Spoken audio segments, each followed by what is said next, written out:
Chapter 2. My adopted father. Mother Barberin kissed her husband. I was about to do the same when he put out his stick and stopped me. "What's this?" "You told me." "Well, yes, but it isn't true." "Because..." "It isn't true." He stepped towards me with his stick raised. Instinctively, I shrunk back. What had I done? Nothing wrong, surely. I was only going to kiss him. I looked at him timidly, but he had turned from me and was speaking to Mother Barberin.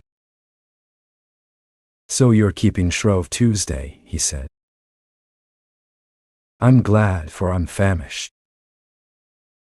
"What have you got for supper?" I was making some pancakes and apple fritters. "So I see, but you're not going to give pancakes to a man who has covered the miles that I have." "I haven't anything else." "You see, we didn't expect you." "What?" "Nothing else. Nothing for supper." He glanced round the kitchen. "There's some butter." He looked up at the ceiling, at the spot where the bacon used to hang, but for a long time there had been nothing on the hook, only a few ropes of onions and garlic hung from the beam now. "Here's some onions," he said, knocking a rope down with his big stick. "With 4 or 5 onions and a piece of butter, we'll have a good soup. Take out the pancakes and fry the onions in the pan. Take the pancakes out of the frying pan." Without a word, Mother Barberin hurried to do what her husband asked. He sat down on a chair by the corner of the fireplace. I had not dared to leave the place where his stick had sent me. Leaning against the table, I looked at him. He was a man about 50, with a hard face and rough ways.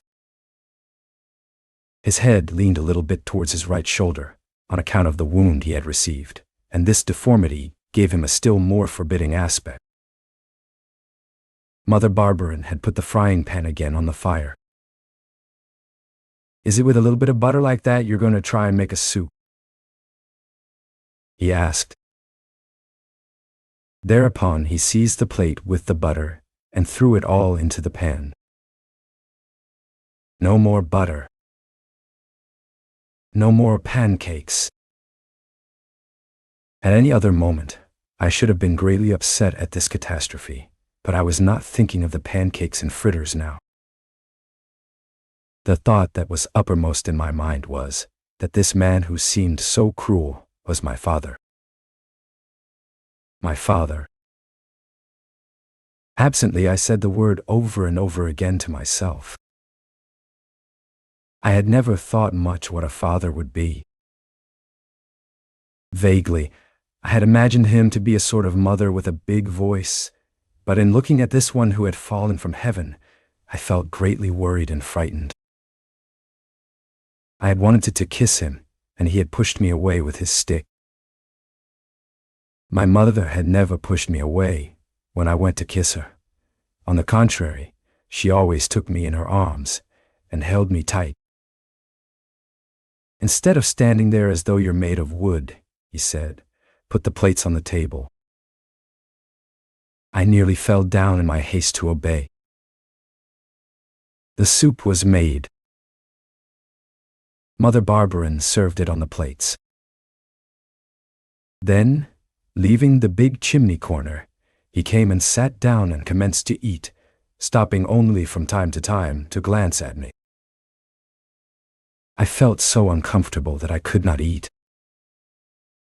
I looked at him also, but out of the corner of my eye.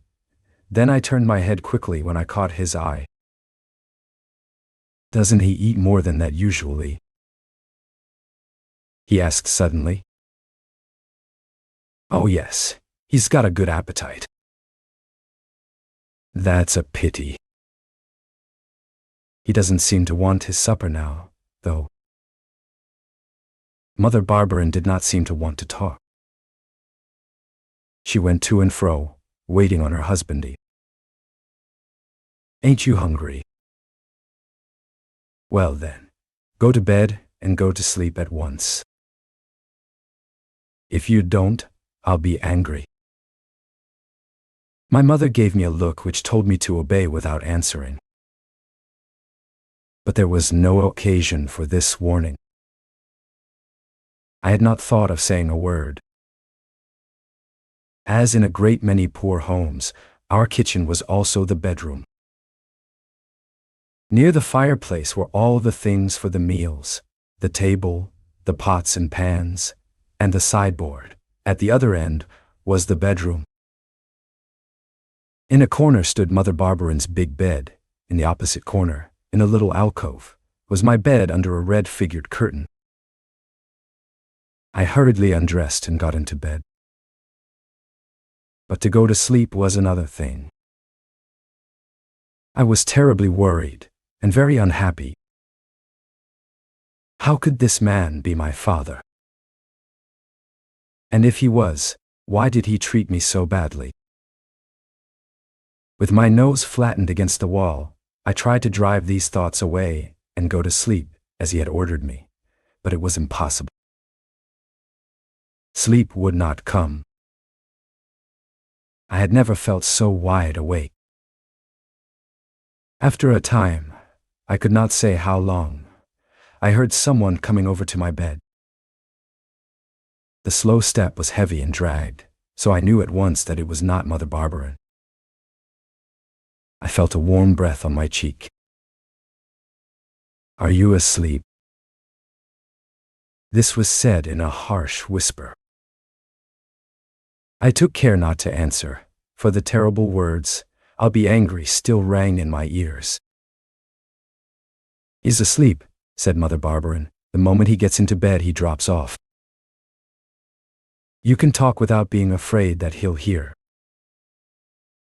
I ought, of course, to have told him that I was not asleep, but I did not dare. I had been ordered to go to sleep. I was not yet asleep, so I was in the wrong. Well, what about your lawsuit? Asked Mother Barberin. Lost it. The judge said that I was to blame for being under the scaffold. Thereupon he banged his fist on the table and began to swear, without saying anything that meant anything. Case lost, he went on after a moment. Money lost, all gone, poverty staring us in the face. And as though that isn't enough, when I get back here, I find a child. Why didn't you do what I told you to do? Because I couldn't. You could not take him to a foundling's home. A woman can't give up a little mite like that if she's fed it with her own milk and grown to love it. It's not your child. Well, I wanted to do what you told me, but just at that very moment, he fell ill. Ill. Yes. Then I couldn't take him to that place. He might have died. But when he got better. Well, he didn't get better all at once. After that sickness, another came. He coughed, so it would have made your heart bleed to hear him, poor little me. Our little Nicholas died like that. It seemed to me that if I sent him to the foundling's home, he died also. But after,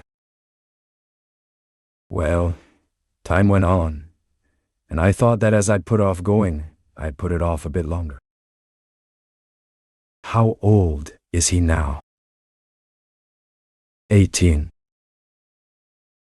Well then, he'll go now to the place where he should have gone sooner, and he won't like it so well now. Oh, Jerome, you can't. You won't do that. Won't I? And who's going to stop me? Do you think we can keep him always? There was a moment's silence. I was hardly able to breathe. The lump in my throat nearly choked me. After a time, Mother Barberin went on. How Paris has changed you. You wouldn't have spoken like that to me before you went away. Perhaps not. But if Paris has changed me, it's also pretty near killed me. I can't work now. We've got no money. The cows sold. When we haven't enough to feed ourselves, have we got to feed a child that don't belong to us? He's mine. He's no more yours than mine. Besides, he ain't a country boy. He's no poor man's child. He's a delicate morsel, no arms, no legs. He's the prettiest boy in the village. I don't say he ain't pretty, but sturdy, no. Do you think you can make a working man out of a chit with shoulders like his?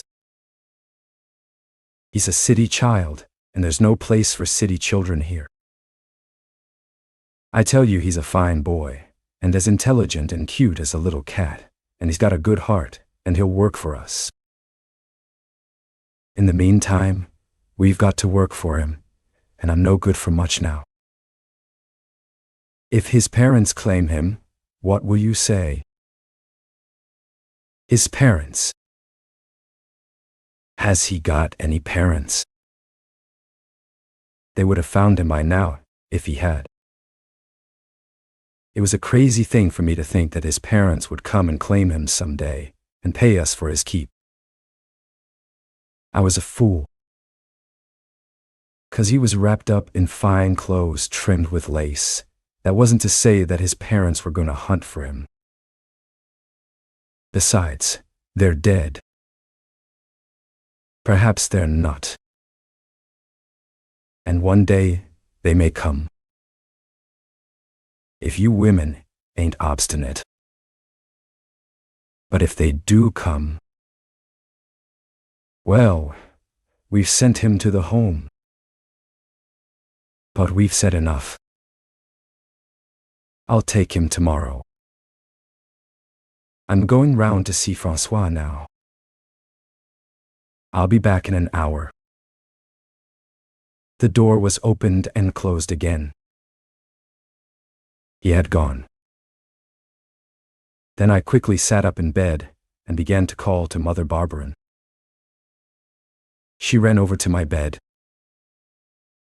Are you going to let me go to the foundlings' home? No, my little Remy, no. She kissed me and held me tight in her arms. I felt better after that, and my tears dried on my cheeks. You didn't go to sleep then? She asked softly. It wasn't my fault. I'm not scolding you. You heard what he said then. Yes, you're not my mama, but he isn't my father.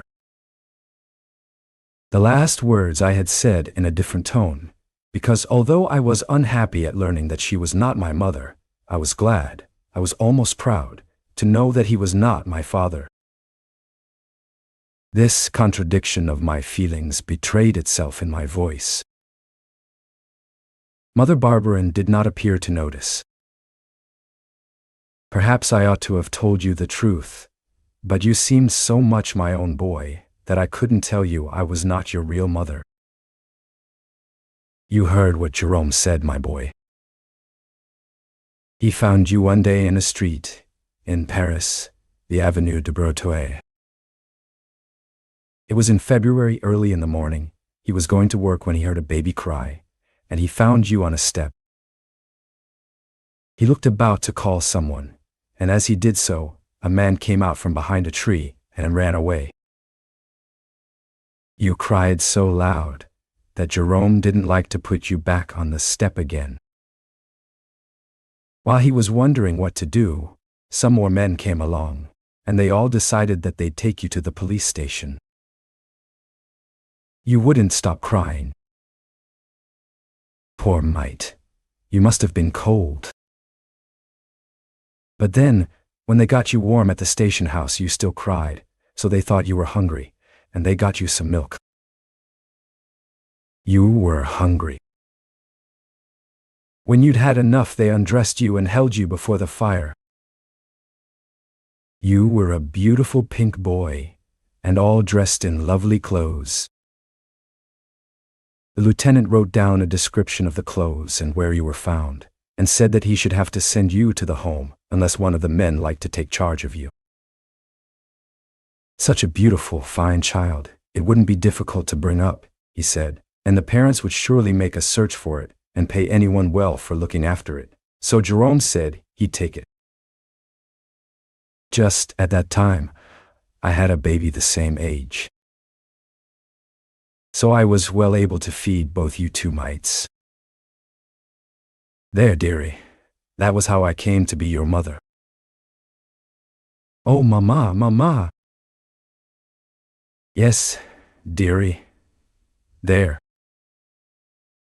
And at the end of 3 months, I lost my own little baby, and then I got even more fond of you. It was such a pity Jerome couldn't forget, and seeing at the end of 3 years that your parents hadn't come after you, he tried to make me send you to the home. You heard why I didn't do as he told me. Oh, don't send me to the home, I cried, clinging to her. Mother Barberin, please, please, don't send me to the home. No, dearie, no, you shan't go. I'll settle it. Jerome is not really unkind, you'll see. He's had a lot of trouble, and he is kind of worried about the future. We'll all work. You shall work, too. Yes, yes, I'll do anything you want me to do, but don't send me to the home. You shan't go. That is, if you promise to go to sleep at once. When he returns, he mustn't find you awake. She kissed me and turned me over with my face to the wall. I wanted to go to sleep, but I had received too hard a blow to slip off quietly into slumberland. Dear good Mother Barberin was not my own mother. Then, what was a real mother? Something better, something sweeter still. It wasn't possible. Then I thought that a real father might not have held up his stick to me. He wanted to send me to the home. Would Mother be able to prevent him? In the village, there were 2 children from the home. They were called workhouse children. They had a metal plaque hung round their necks with a number on it. They were badly dressed and so dirty. All the other children made fun of them and threw stones at them. They chased them like boys chase a lost dog for fun, and because a stray dog has no one to protect it. Oh, I did not want to be like those children. I did not want to have a number hung round my neck. I did not want them to call after me, "Hi, workhouse kid, hi foundling." The very thought of it made me feel cold, and my teeth chatter. I could not go to sleep. And Barberin was coming back soon. But fortunately, he did not return until very late, and sleep came before he arrived.